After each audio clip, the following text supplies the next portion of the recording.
I don't know what's going on with okay. So hopefully everything is good now and I can start officially. Excuse me. Excuse me.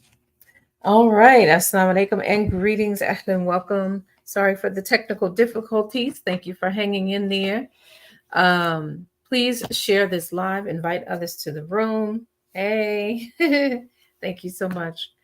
Um, Look, I'm trying to use the mouse for this, and I can't. Anywho, please invite others to the room. Today we are going to be talking about the ABCs of pain, and today's letter is the letter D. For those of you who are unfamiliar with me, feel free to follow. And if you don't know the etiquette of TikTok, you press the screen and that will send out some hearts. And the more of them there are, the more, oh shoot, sorry, someone trying to call me. The more of them there are, the more of them, more alerts will be sent out to the general public about this live, so that inshallah they will join us. Let me begin with dua. Bismillah, alhamdulillah, assalatu ala rasulillah. Thank you so much, barakallahu feekum. Excuse me, because there's a lot and I need to get through this. Okay. So, what I like to do is just talk about words associated with each letter of the alphabet as it relates to pain and self care. This is part of the self care series that I've been doing. Um, and please forgive me. One day I'm going to be able to have a consistent schedule with, coming on live the way that I would like to with, all of my streams. For those of you who don't know, I'm currently on, excuse me, Facebook, LinkedIn, YouTube, and StreamYard, as well as TikTok. So I'm going back and forth doing double duty here. So just bear with me. Right now, my life is a little crazy. I never know from day to day what I'm doing unless somebody schedules an appointment. Outside of that, I don't know what I'm doing. So, but I have some days that are busier than others. There's things that I have set for myself. So, moving on. So today, and this is not necessarily in alphabetical order per se. So, you know, don't sweat that. But today's first word that we're going to go over is danger. Are you in any danger? Very few of us like to admit when we're in danger. Sometimes some of us, we don't even know we're in danger. And, until, like, I'll give an example. My father, he had symptoms of a minor stroke, and it was my stepmother who recognized, your face doesn't look right. You need to go to the emergency room. And so he went. So, excuse me, that's what I'm saying. Sometimes, some of us, we don't recognize, we see ourselves as we see ourselves every day, and we don't recognize the signs of uh, danger that we're either sleep deprived or we've had some issues as it relates to our memory.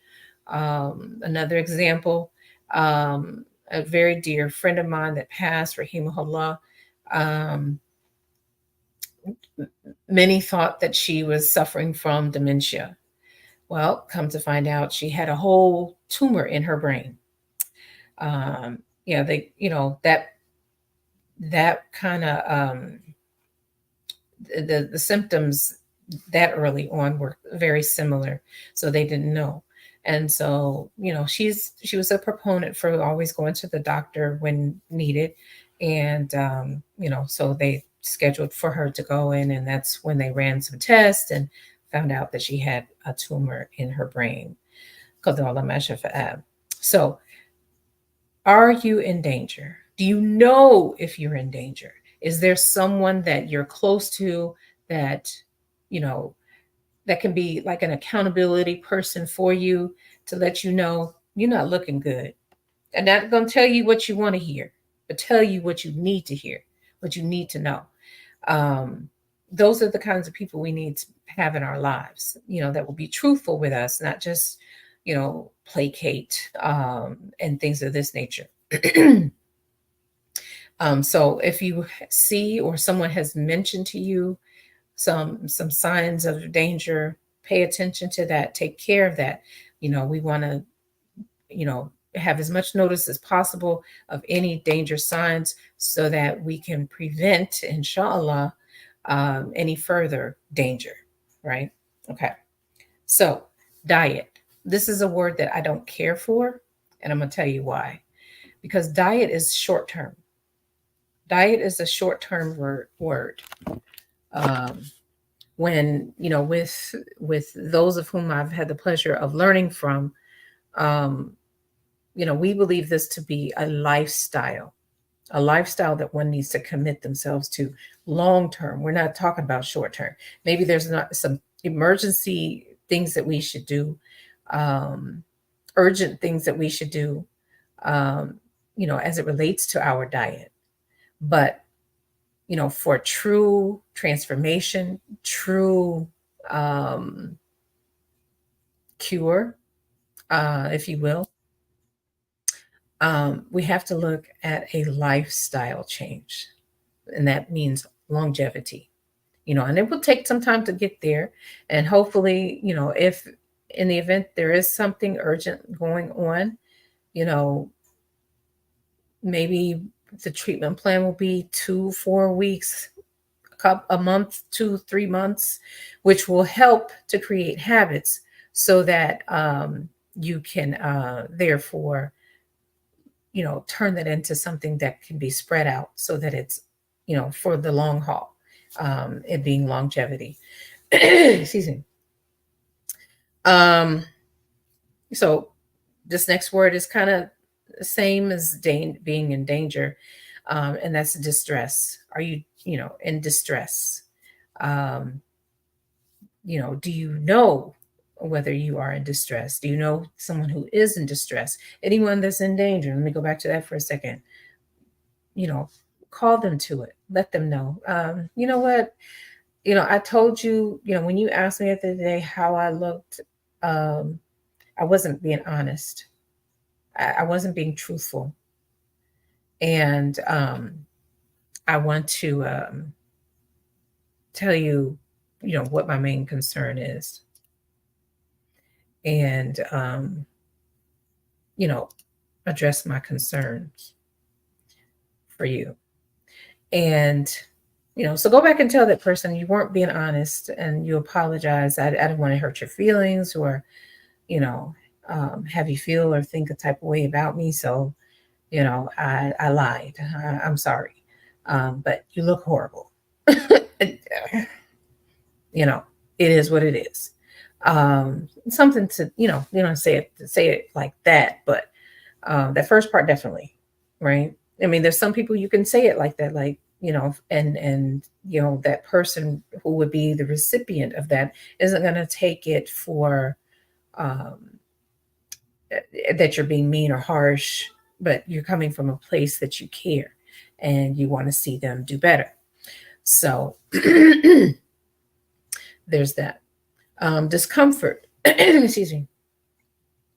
Are you experiencing any sort of discomfort?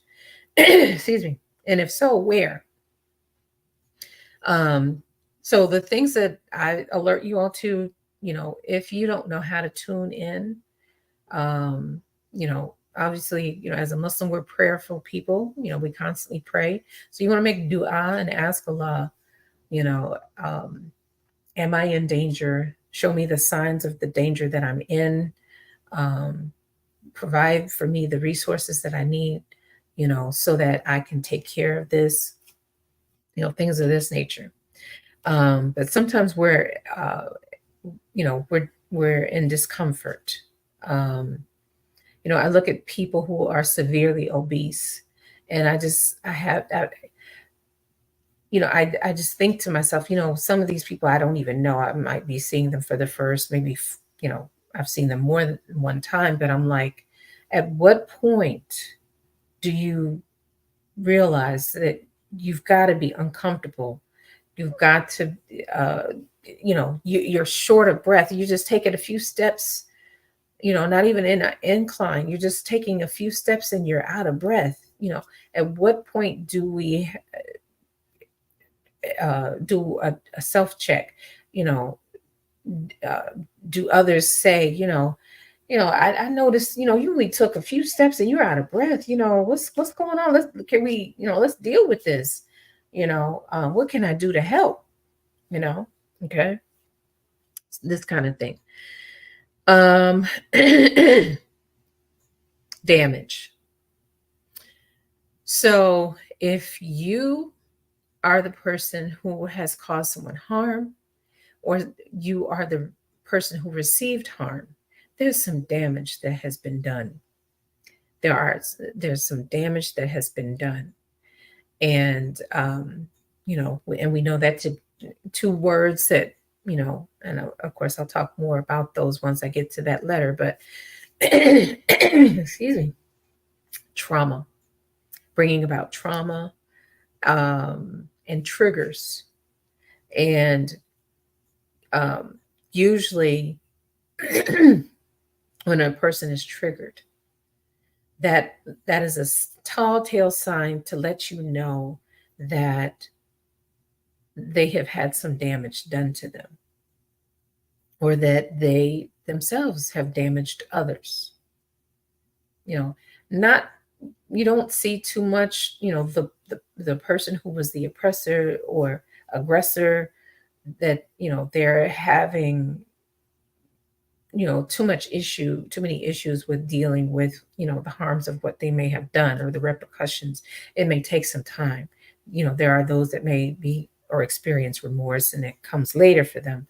But for sure, more times than not, the person who has been victimized will show or exhibit signs of that something has happened to them.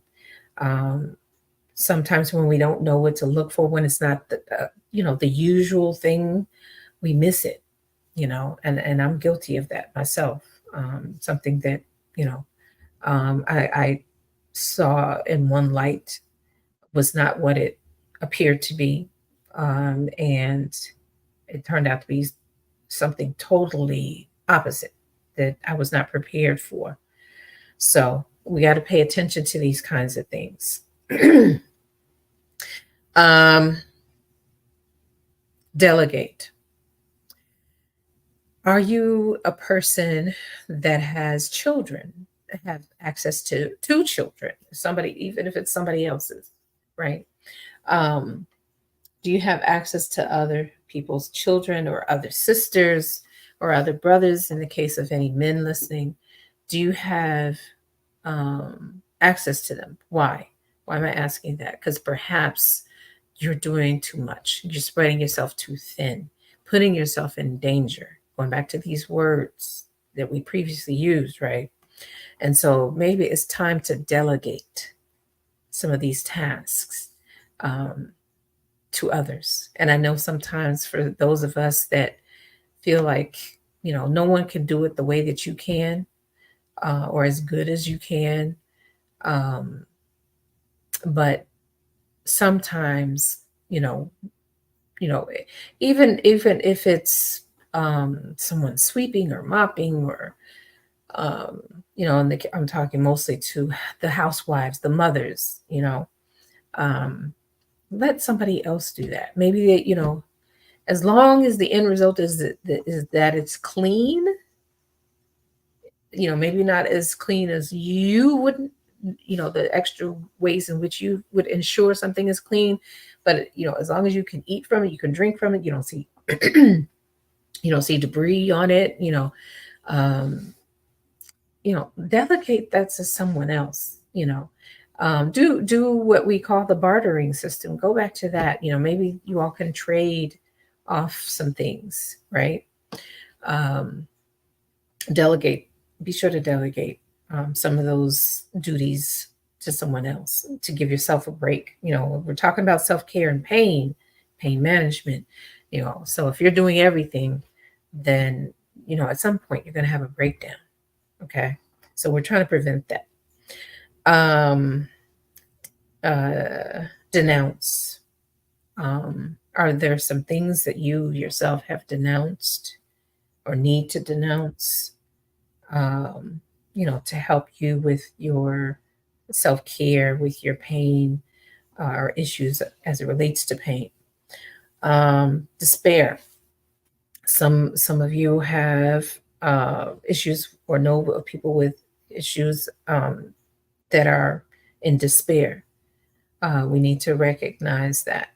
One of the things, if I may briefly say, because I do need to get off here fairly soon, excuse me, that um,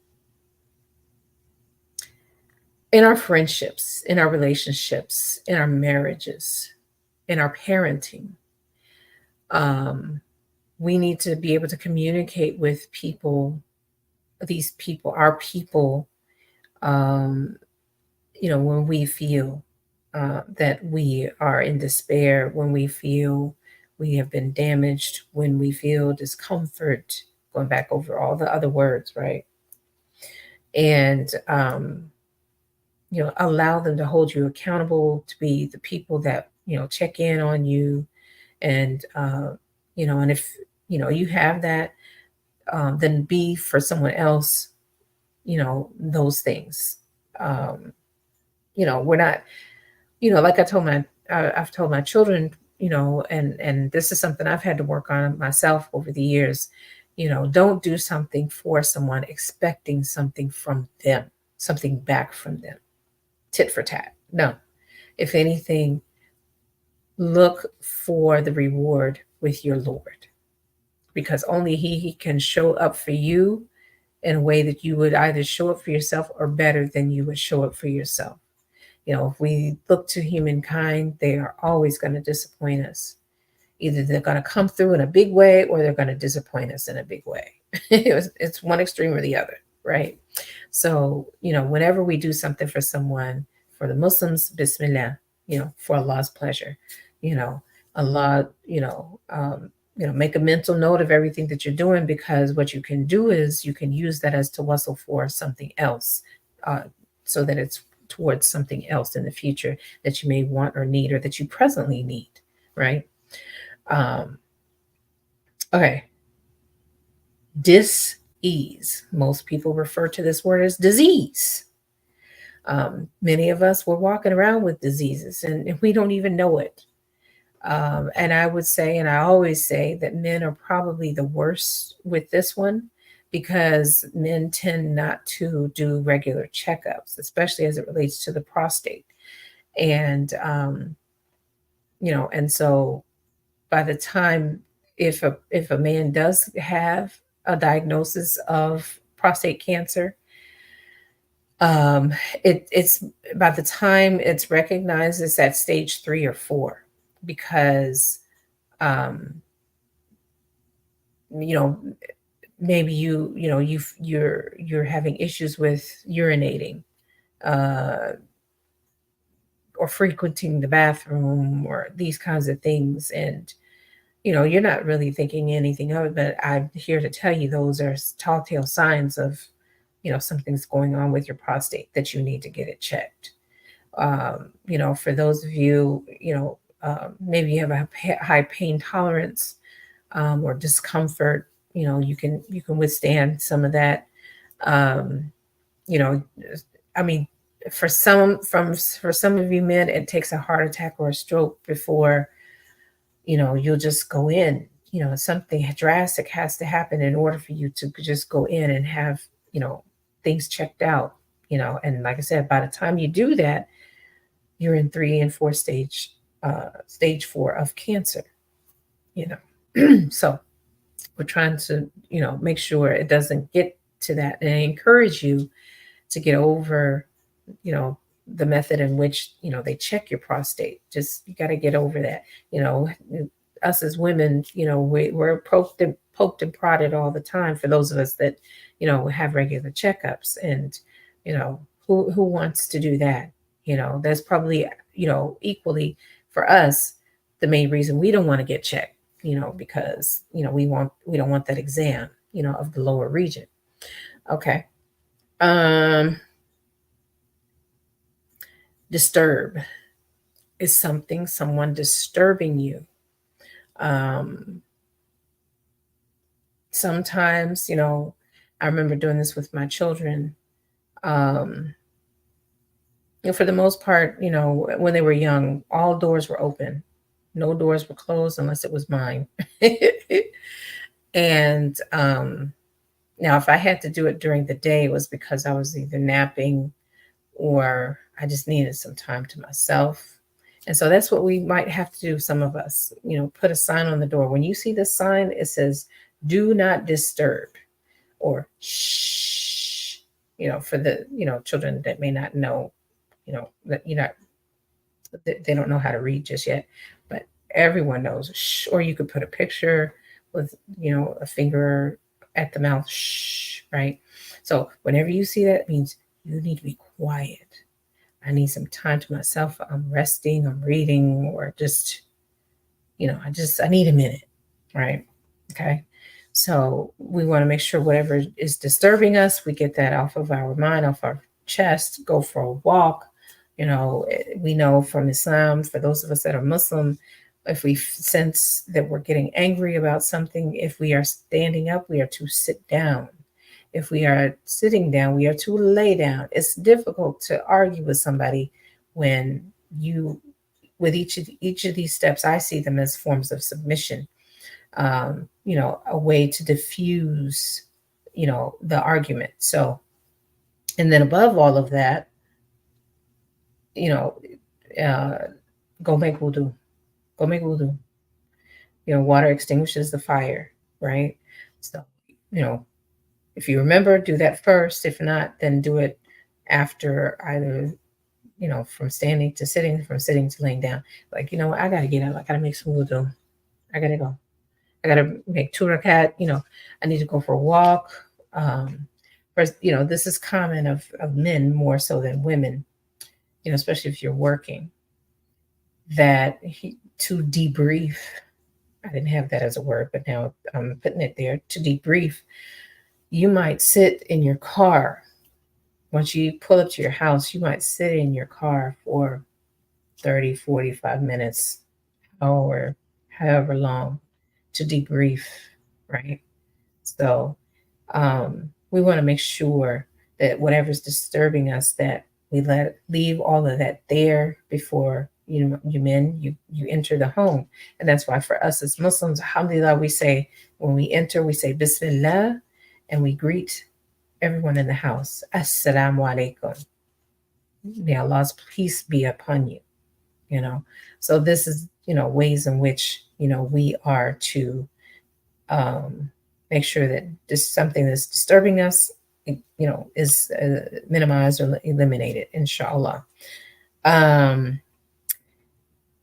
So I have this word drag. And the reason I have drag is, because sometimes some people, when you're arguing about something, you just drag it on. It just drags on. It doesn't, it just seems to keep going. When is it going to end? When are you going to put it to an end? When are you going to stop?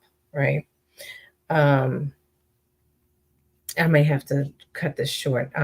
Someone is coming for something. And then I'll just come back to this sometime later on, just wherever I stop, inshallah. But for those of you who are unfamiliar with me, please be sure to like and follow. You can also give some hearts. Tapping the screen multiple times will emit hearts, and those who are unfamiliar with the live will be alerted that their live is going on, and maybe they want to join us, inshallah. And I do thank you all so much for joining. You're more than welcome to let me know where you're chiming in from. Like Beauty Box, she has her Canadian flag, or maybe she left, I don't know, because I called her out. But I would love to know where you all are watching me from. Depressed. Are you, I should have said depressed, not depressed, but are you depressed? Do you recognize that you are depressed? Do you know the signs of depression? Are you a functional depressed person? I in the past have suffered with that. I just, I do what I got to do, but I'm really depressed. Um, and I know too much is on me. Too many people rely on me. I just got to keep it moving. There's no time to be depressed. You know. Um, so, are you that type of person as well? What are you doing about it? Oh, I said Canadian. I meant to say British. I do that. Sorry. Thank you so much for joining. Um,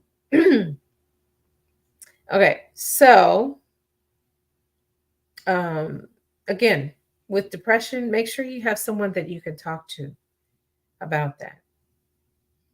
I'm not feeling it today. I'm not feeling good about things. You know, let somebody know. Um, duh, duh, duh, duh, duh. Another word, despondent, suffering mentally. Both of these kind of go hand in hand. Something that's really weighing on your mind. You know, alhamdulillah, we're now coming to a time in history where seeking therapy, even in the Black American community, is becoming normalized. People are starting to warm up to it, gravitate towards it, look at it as a way that you might have your best friend, and maybe your best friend has loose lips sometimes, or maybe in the case of for those that consume alcohol, they don't know how to hold their alcohol, and they just tell all your business, just throw you under the bus, this kind of thing. So people are looking to therapy as a time to um, excuse me, share some of their deepest, darkest secrets with. Why? Because they are obligated under law, by law, not to disclose anything that you all talk about. So, unless they want a lawsuit, they're not going to say anything about whatever you say. It's between you and that person. And then Islamically, we know it's supposed to be that way as well. That what you say between yourself and a person is supposed to stay with that person, unless it is something harmful. We are then obligated to, either tell you that, I'm sorry, I was with you until you said that. Either you're gonna tell someone, uh, say somebody disclosed to you that they harmed someone in whatever way they harmed them. You can use your own imagination on that. And they disclosed that to you. It had been weighing on them, and they wanted to share that with you. So with that, I can't condone that. I'm not your yes man. Um, if you're not going to tell someone or turn yourself in, then I'm going to do it for you.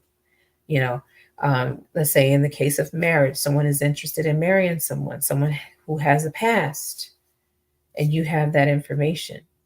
And then the person who's interested in said person comes to you and asks you about this person. What do you think about them? And you are obligated, Islamically, you are obligated to tell what it is that you know. Um, but if the person waits till after they've gotten married and then they see some stuff, and then they come to you, you can't say anything. You might can give some general information or what have you, but you know, um, some people find difficulty between giba, namima, backbiting and slander, so they don't say anything, because it's sinful, right? But if you are asked, maybe this is somebody you want to do business with, and you've asked for references, so you're checking around. Same thing. You are obligated to say what you know. Man, no, he did 5 years uh, armed robbery. You might not want him handling money. You might, maybe he did some time, and he's reformed, but maybe you don't want him handling money. Maybe you don't want her handling money. Find something else that they can do. Okay, this kind of thing. Um, Difficulty. What do you find difficult? Do you have difficulties? Do you have difficulties in your learning and in your abilities? Um, find someone that, for whatever it is that you want to do, find somebody that's going back again to delegation. Find somebody that can help you, you know. And again, maybe they do have fees that they charge for this service, but maybe, you know them well enough that, look, I need some help and I can't afford you. Is there, something that I do that maybe you want, we can barter, or, can there be a payment plan, whatever the case may be, so that you can, remove some of these difficulties from yourself. Again, the self-preservation, saving yourself. Um, Disaster. Perhaps there's a disaster that happened, or there's an anticipation of a disaster. What are you doing about it? What are you doing? You're going to complain about it. As Muslims, we are obligated to enjoin good and forbid evil. So we have to, you know, um, make sure that, we're covered in that area, inshallah. Sometimes, moving on to the next word, some of us do things out of desperation. Sometimes we're desperate. I see this all the time in social media, especially on Instagram, where, women, just want to have love, be loved. So whatever, you know, is close to what they feel love is, they accept. And of course, they regret it later. But, you know, don't be so desperate. Don't be thirsty, as they say, right? And go from there. Disorder. Are you dealing with a disorder? Are you disorderly? Um, Another word I want to toss out there, disarray. um, these weren't on my list, but as I'm talking, more things are coming up. So feel free to share this live so others can join and benefit or participate. If you are not following me, please follow me. My name is Radia Hutchin. Some of you, you may not check the bio, so you only see pad specialist. So just wanting to make sure you all knew how to say my name and know my name. Okay. Deprive. Have you been depriving yourself? Now, with deprive, I'm going to go back to the word diet. With these diets, again, they are short term. Diets are short term.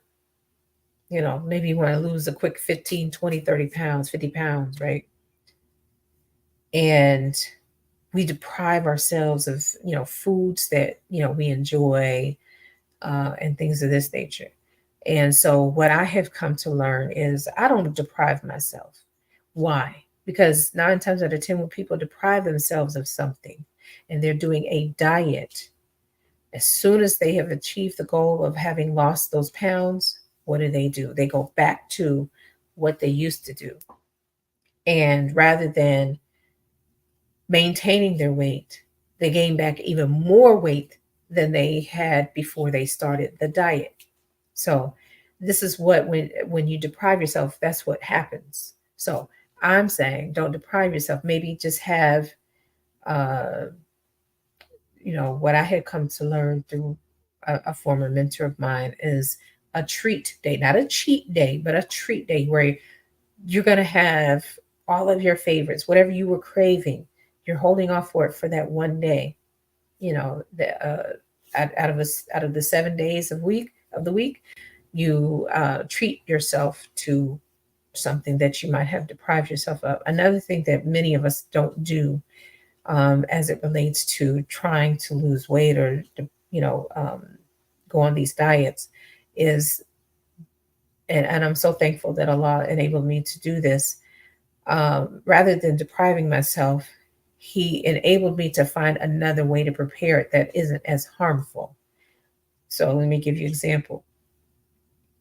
So my mother, who's an excellent cooker and baker, Allahumma barik, right? She didn't teach me anything, but what she has done since I've become a mother, because yeah, it didn't happen before then. A lot of the things that I would enjoy, of her baked goods, she has made sure that I have the recipes. She, give me an instruction or anything like this. And so one day, uh, this particular masjid that I was helping out, we were doing a fish fry, a fundraiser, or whatever. And I said, I'll do a cake. I wasn't thinking I was going to do it. I was going to have my mother do it. But this just so happened to be the same weekend in which she was supposed to travel when, she was married to my father and she was going to go see him. And I had already asked her, sometime prior if she could do this. And she said, well, I still want, I still want you to be able to have the cake. But her thing is, and I'm the same way, I wanted I wanted you all to have it the same day that you're going to have the fish fry, but I'm not going to be able to make it. And so reluctantly, she gave me the recipe. And she said, I'm going to give you this recipe, but I want you to save me a slice. Or at that time, I used to, from way back when I was little, we used to have the Easy Bake Oven. So we no longer had that, but she decided to keep the, little cakes pans or whatever from that. So she said, put my just take some out of what you make and put it in here and leave that for me so I can try it. Reluctantly, I did. And so I did it. I made the cake. It tasted to me the same as hers. But when she came back in town and she tasted it, she's like, you didn't beat the eggs long enough. I was like, oh my God, really? How do you know that? And she said, I've been making this cake longer than you've been alive. And I really, I hadn't really gotten into baking that much, and these cakes anyway at that time. So I didn't know what she was talking about. I wouldn't know that till years later. Now I know why she said what she said, and you can tell the difference. So, yeah. Uh, so don't deprive yourself. Okay. Um, and that kind of leads into the next word, detriment. So you're going to deprive yourself of something to your detriment. Just like what I was saying, you for this amount of time, you say, okay, I'm not going to have, and this is unfortunately typical of Black people, who are raised on Southern uh, foods. And sometimes I'm reluctant to go anywhere where I know there are majority Black Americans, because I'm just automatically thinking, okay, there's going to be candied yams, potato salad, green beans, greens, uh, um, ribs, roast, turkey. Um, I know I'm leaving off some stuff like coleslaw, you know, and mac and cheese, of course. And so when I see that, I'm like, look at all these starches. No wonder we're as big as the house. Where's some salad? So not potato salad, but a green salad. Where's some more vegetables that haven't been cooked, you know, out all of the nutrients? This is me. Um, so I have reluctance sometimes, when I go to different gatherings, and majority of them are Black American, because many of us, we don't know outside of our own, or maybe that's our own preference. We don't like the other stuff as much. So this is our comfort food, and so with that, if that is what your diet is, and you're saying for a certain number of days or weeks or months, so that you can lose this weight, you're going to deprive yourself of those foods, knowing that's you know that's your love language. You're a foodie, but it's going to be to your detriment. Why? Because you will have, as I said before, you will have lost the pounds that you wanted to lose, right? But then you go to a family reunion, you go to a cookout, there's your favorite foods. and you just hum, hum, hum, hum, hum, hum, like you hadn't had it, you know, ever, or it had been that long since you had it. Not, oh, wow, I missed this, right?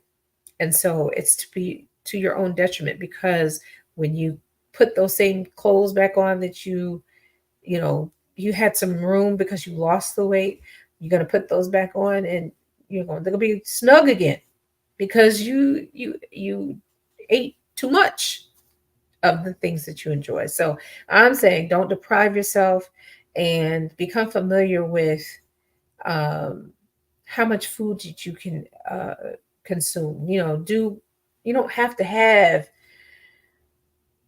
and this again, Americans, this is across the board, whether you're black or other ethnicities.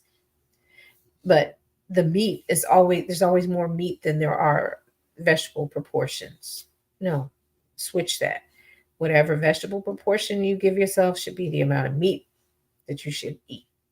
And we know from Islam that we are also supposed to follow certain principles, in that our example is Prophet Muhammad, and he only ate meat twice a week. And so for us, meat is lahm. So that means any form of meat. That means dairy. That means poultry, as well as your red meats and things like this. That is all one category. Okay.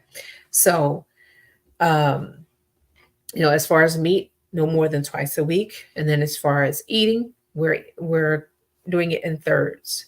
1 part food, 1 part air, and 1 part liquid. Okay. So this way we don't overeat. We don't get the itis after we eat, right? Many of us know about the itis, meaning, for those of you who don't, that means you get sleepy after you eat because you've overeaten. Okay. Disagree. Sometimes we have to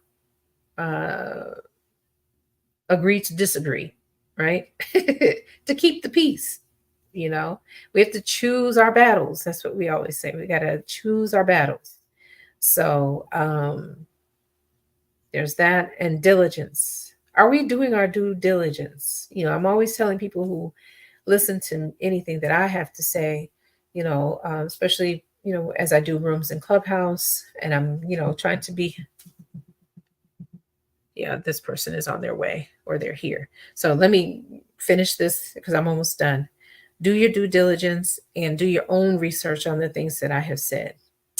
And then disconnect. Sometimes there's a disconnect between you and someone that you know or love, and you need to reconnect. And sometimes you do need to make sure there's a disconnect. Some people are too toxic for you, too triggering. So there's that. And so with that, put some distance. That was the next word. And devastate. How are you with devastation? How do you want someone to tell you something that might be devastating? How would you want to tell somebody? How would you go about telling somebody something devastating? And the last word is disgust. Sometimes people we're disgusted with people, but we tolerate them for whatever reason. And again, we need to put some disconnect and distance between ourselves and that person. So I told you before, I was waiting for someone to come, and I believe they're either here or on their way. That's what that call was. So I need to go. I didn't know if I would be able to get through my words, but alhamdulillah, I did. And I thank you all so much. Yeah, she's calling me again. Thank you all so much for joining. And so I'm going to end the live. Thank you all so much for joining. If you're new and following me, please follow me. And inshallah, I'll be back to talk some more about this rice water challenge, the Zimbic challenge as well, inshallah. And feel free to check out the oh, she's not here. Good. But anyway, I'm still going to get off because I've got to prepare some products. Oh, no, she is here. Okay. Oops. Okay. The messages are coming late. Okay. I got to go. But I thank you all so much for joining. Subhanaka Allahumma bihamdika ashhadu an la ilaha illa anta astaghfiruka wa atubu ilayk. Ameen. And as I always say, be resilient, inshallah, and have a good rest of your day. Oops. Okay. I'm coming.